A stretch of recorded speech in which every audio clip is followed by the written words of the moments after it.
الرحیم عن ابی ایوب ان اعرابیا عرض لرسول اللہ صلی اللہ علیہ وسلم وهو فی سفر فأخذ بخطام ناقته او بزمامها ثم قال یا رسول اللہ او یا محمد اخبرنی بما یقربنی من الجنہ ویباعدنی من النار قال فکف النبی صلی اللہ علیہ وسلم ثم نظر فی اصحابہ ثم قال لقد وفق او لقد ہودی قال کیف قلت فأعاد فقال النبی صلی اللہ علیہ وسلم تعبد اللہ ولا تشرک به شیئا وتقیم الصلاة وتؤتی الزکاة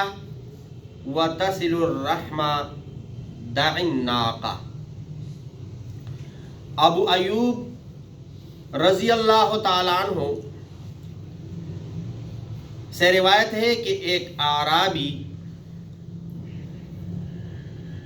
آئے نبی علیہ الصلوۃ والسلام کے سامنے، وَهُوَ فِي سَفَرٍ، اور نبی علیہ الصلوۃ والسلام سواری پر سوار تھے اور سفر کر رہے تھے۔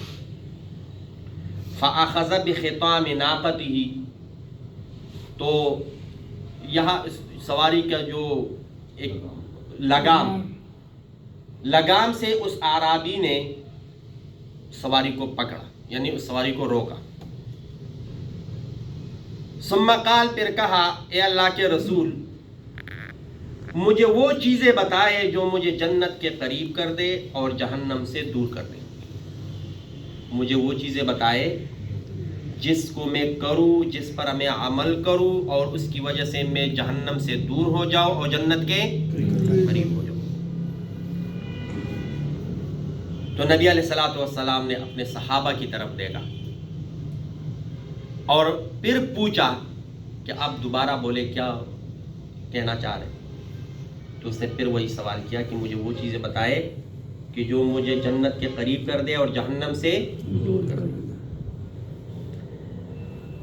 تو نبی علیہ الصلوۃ والسلام نے فرمایا، فقال النبی صلی اللہ علیہ وسلم تعبد اللہ، اللہ کی عبادت کرو، ولا تشرک به شیئا، اور اللہ سے شریک مت بناؤ کسی بھی چیز کو، اللہ کے ساتھ شریک ہو مت بناؤ۔ وتقیم الصلاۃ، نماز قائم کرو، وتؤتی الزکاۃ، زکوٰۃ دیا کرو، وتصل الرحمہ، اور رشتہ داری کے حقوق ادا کرو، یعنی رشتے قائم رکھو، توڑو مت۔ اور آخر میں فرمایا دع الناقہ، ابھی تو ہماری اونٹنی چھوڑ دو، ابھی تو ہماری سواری چھوڑ دو۔ تو اب 4 چیزیں اس میں بتائی، کون سی؟ نماز قائم کرو، زکوٰۃ دو، رشتہ داری قائم کرو اور اللہ کی عبادت کرو۔ تو باقی چیزیں کہاں چلی؟ جہاد، تبلیغ، حج۔ تو ایک بات یاد رکھے کہ نبی علیہ الصلوۃ والسلام اپنی امت کے لیے بمنزلہ مربی کے، تربیت کرنے والے کے ہیں۔ کس کے ہیں؟ اب ایک مصنف ہوتا ہے، مقرر ہوتا ہے، خطیب ہوتا ہے، وہ جب کسی مسئلے پہ بحث کرتا ہے تو وہ سارے اس کے لیے جو بھی لوازمات ہیں وہ سب بیان کر دیتے ہیں اور سب لکھ لیتے ہیں کہ کوئی چیز چھوٹی سی بھی رہ نہ جائے۔ لیکن جو شفقت کرنے والا ہوتا ہے، مہربان ہوتا ہے، تربیت کرنے والا ہوتا ہے، جیسے کہ والدین، اساتذہ، تو وہ ٹو دا پوائنٹ، یعنی جو اس کے لیے بہتر ہے اتنا ہی بتا دیتے ہیں۔ تو اس وقت اس اعرابی کے لیے ان 4 چیزوں کی ضرورت تھی، تو اسی لیے نبی علیہ الصلوۃ والسلام نے فرمایا کہ ان 4 چیزوں پہ عمل کرو تو آپ جنت کے قریب ہو جاؤ گے اور جہنم سے دور ہو جاؤ گے۔ بات سمجھ آئی نا؟ ایسا نہ ہو کہ ہم ان 4 ہی کو پکڑ لیں اور باقی کسی چیز کو۔ دوسری بات یہ ہے کہ آپ لوگوں نے دیکھا ہوگا کہ کوئی مالدار آدمی ہوگا وہ عمرے پہ جاتا رہے گا، وہ ہر سال حج پہ بھی جاتا ہے، نماز نہیں پڑھتا۔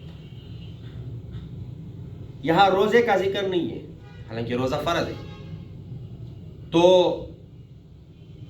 رمضان کے روزے پابندی سے رکھے گا، خاص کر پٹھان، رمضان جانے تو پٹھان جانے، لیکن نماز کا کوئی بھی، ادھر سود بھی کرے گا، ادھر شراب بھی بیچے گا، لیکن رمضان روزہ اگر میں نے چھوڑ دیا نا بس کافر ہو جاؤں گا یا سیدھے جہنم میں چلے جاؤں گا، اور نماز کیوں نہیں پڑھنی۔